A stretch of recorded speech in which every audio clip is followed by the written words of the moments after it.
दोस्तों, आज मैं आप लोग के लिए एसएससी सीएचएसएल 3 जुलाई सेकेंड शिफ्ट का एग्ज़ाम समाप्त हो चुका है। इनमें पूछे गए सही प्रश्न मिल चुके हैं जो आपका 100% रियल और ऑथेंटिक क्वेश्चन है। जिन्हें पीडीएफ चाहिए वो हम टेलीग्राम या व्हाट्सएप ग्रुप पे जुड़ सकते हैं या हमारे व्हाट्सएप नंबर से पीडीएफ प्रोवाइड कर सकते हैं। पहला प्रश्न पूछा गया था 2011 के जनगणना के अनुसार पांडुचेरी का लिंगानुपात कितना है। तो पांडुचेरी का लिंगानुपात 1000 पुरुषों पर 1037 महिलाएं हैं। सबसे सर्वाधिक लिंगा अनुपात वाला राज्य आपका केरल है।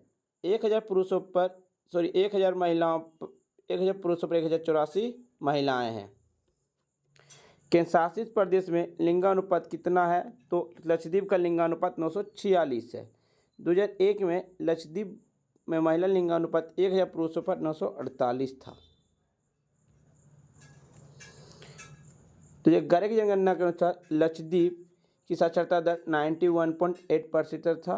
तो ये 11 की जनगणना के अनुसार केरल का साक्षरता दर 94% है। तो ये 11 के अनुसार मिजोरम में साक्षरता दर 91.3% है, जो दूसरी सबसे साक्षरता वाला राज्य है। सबसे कम साक्षरता वाला बिहार है 63.80%।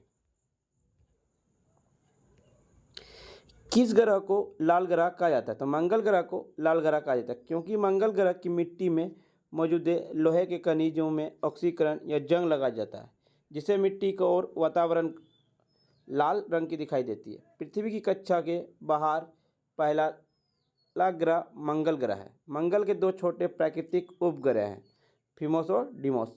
सौरमंडल में ग्रह का क्रम सूर्य के सबसे नज़दीक से शुरू होता है। बुध, शुक्र, पृथ्वी, मंगल, बृहस्पति, शनि, यूरेनस, नेपच्यून। शुक्र और यूरेनस को छोड़कर सभी ग्रह वामावर्ती दिशा में सूर्य की परिक्रमा करते हैं और अपनी धुरी पर पश्चिम से पूर्व की ओर घूमते हैं। शुक्र और यूरेनस दक्षिणवर्ता पूर्व से पश्चिम की ओर घूमते हैं, जबकि यूरेनस अपनी तरफ से सूर्य की परिक्रमा करता है। सूर्य की परिक्रमा अवधि 225 दिनों में करता है। टोक्यो पैरा ओलंपिक 2020 में भारत के कितने खिलाड़ियों ने भाग लिया। तो प्रतिभागी 127 लोगों ने भाग लिया, जिसमें से 71 पुरुष और 56 महिलाएं थे। जिसमें से भारत ने कुल 19 पदक जीते थे, 5 स्वर्ण, 8 रजत, 6 कांस्य पदक। भारत की रैंकिंग पैरा ओलंपिक में 24वें स्थान पर था। ध्वजवाहक थे मनप्रीत सिंह, हॉकी के खिलाड़ी हैं। भारत की जनगणना 2011 स्वतंत्रता के बाद कितनी जनगणना थी। तो 7वीं जनगणना थी। जनगणना 2011 देश के 1872 से 15वीं जनगणना थी और आज़ादी के बाद की 7वीं जनगणना थी। यह जनगणना 2 चरणों में की गई। पहली चरण में घर की सूची बनाया गया। पहला चरण देश भर में 2010 में विभिन्न राज्यों केंद्र शासित प्रदेश की सुविधा के आधार पर अप्रैल और सितंबर के बीच आयोजित किया गया था। जनसंख्या गणना दूसरा चरण 9 फरवरी 2011 से पूरे देश में शुरू हुआ और 28 फरवरी 2011 तक जारी रहा। यह पहली बार 1872 में ब्रिटिश वायसराय लॉर्ड मेयो के अधीन की गई थी, पहली बार जनगणना। उसके बाद प्रत्येक 10 वर्ष के अंतराल में इसका आयोजन किया गया। 1881 के बाद लॉर्ड रिपन के कार्यकाल में 1949 में इसका संचालन भारत सरकार के गृह मंत्रालय के तहत भारत के रजिस्ट्रार जनरल और जनगणना आयुक्त के द्वारा किया गया। 1951 के बाद सभी जनगणनाएं 1948 की जनगणना अधिनियम के तहत आयोजित की गई थी। 2011 तक भारत की जनगणना 15 बार आयोजित की जा चुकी है।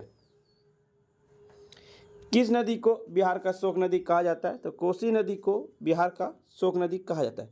कोसी नदी तिब्बत से निकलती है। यह नदी चीन, नेपाल और भारत में बहती है। यह गंगा के बाएं किनारे की सहायक नदी बनती है।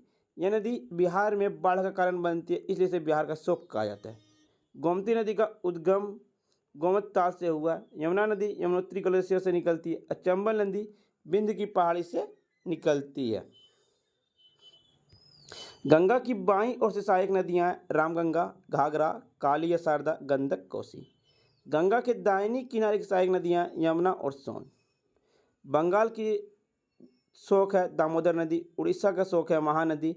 असम का शोक है ब्रह्मपुत्रा नदी।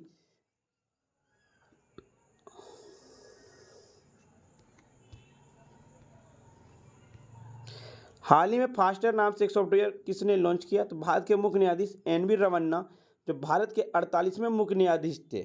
जो 31 मार्च 2022 को अदालत के आदेशों के तेजी से प्रसारित करने के लिए फास्टर सॉफ्टवेयर को लॉन्च किया था। 49वें मुख्य न्यायाधीश थे JU ललिता और 50वें मुख्य न्यायाधीश थे DY चंद्रचूड़। संग्रह चूड़ामणि पुस्तक के लेखकों ने जगदेव कमल द्वितीय ने। यह पाठ 12वीं शताब्दी में भारत के प्रदर्शन कला के महत्व को दर्शाता है। सोमेश्वर तृतीय के पुत्र और राजगद्दी के उत्तराधिकारी जगदेव कमल द्वितीय ने संगीता चूड़ामणि का ग्रंथ लिखा, जिसका शाब्दिक अर्थ संगीत का मुकुट रत्न है। आर्लामेल वल्ली देश को नृत्य के रूप की शास्त्रीय नर्तकी के रूप में मान्यता है। भारतनाट्यम 1991 में अरला वर्ली विजंती माला के बाद भारत सरकार की ओर से पद्मश्री से सम्मानित होने वाली दूसरी सबसे कम आयु की नर्तकी थी। भारत में डिजिटल भुगतान की शुरुआत किसने की? तो भारत के प्रधानमंत्री नरेंद्र मोदी के द्वारा डिजिटलीकरण की शुरुआत की गई, लेकिन डिजिटलीकरण सबसे पूर्ण रूप से कोविड-19 में देखने को आपको मिला होगा। भारत के मुख्य आर्थिक सलाहकार कौन थे 2024 में? तो अरविंद सुब्रमण्यम 2024 में आर्थिक सलाहकार हैं। वी अनंत नागेश्वर जनवरी 2022 में भारत सरकार का मुख्य आर्थिक सलाहकार के रूप में नियुक्त किए गए थे, लेकिन वर्तमान में अरविंद सुब्रमण्यम है। वह क्रेडिट स्विस ग्रुप AG और जूलियस बेयर ग्रुप के पूर्व कार्यकारी है। वह कृष्णमूर्ति सुब्रमण्यम का स्थान लिए थे। नादार किस देश के सर्वोच्च नागरिक पुरस्कार मिला है? तो किरण नादार को फ्रांस का सर्वोच्च नागरिक पुरस्कार सम्मान से प्रदान किया गया था। पाल वंश कौन सा शासक कन्नौज पर अधिकार कर लिया? तो धर्मपाल ने पाल वंश के कन्नौज पर अधिकार कर लिया था। अल्टीमेट खो खो की शुरुआत कब हुई? तो अल्टीमेट खो खो UK 2022 में शुरू होने वाली एक भारतीय फ्रेंचाइज आधारित खो खो लीग है। इसे डाबर और भारतीय खो खो महासंघ की सहयोग से शुरुआत किया गया था। खो खो में कितने प्लेयर होते हैं? तो खो खो में 9 प्लेयर होते हैं। कबड्डी में आपका 7 प्लेयर होते हैं। हॉकी में आपका 11 है, फुटबॉल में 11 है, क्रिकेट में 11 है, टेबल टेनिस में 1 या 2।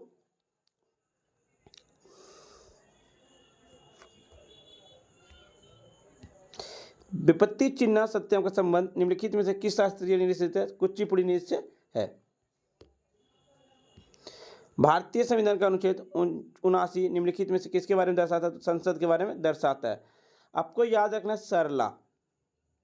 सो से संसद अनुच्छेद 79, रो से राजसभा अनुच्छेद 80, राज्यसभा की चर्चा अनुच्छेद 80 में, लो से लोकसभा तो अनुच्छेद 81 में लोकसभा का चर्चा है।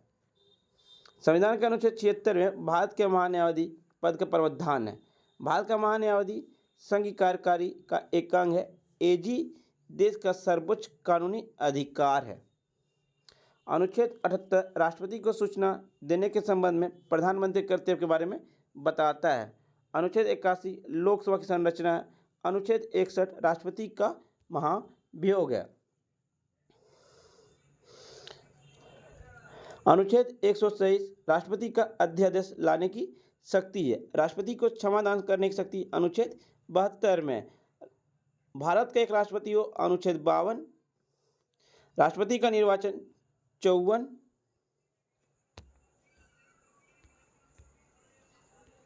फ्रेंड्स, आपको वीडियो पसंद आई है तो लाइक शेयर सब्सक्राइब जरूर करें, और जिन्हें PDF चाहिए वो हम टेलीग्राम या व्हाट्सएप ग्रुप पे जुड़ सकते हैं।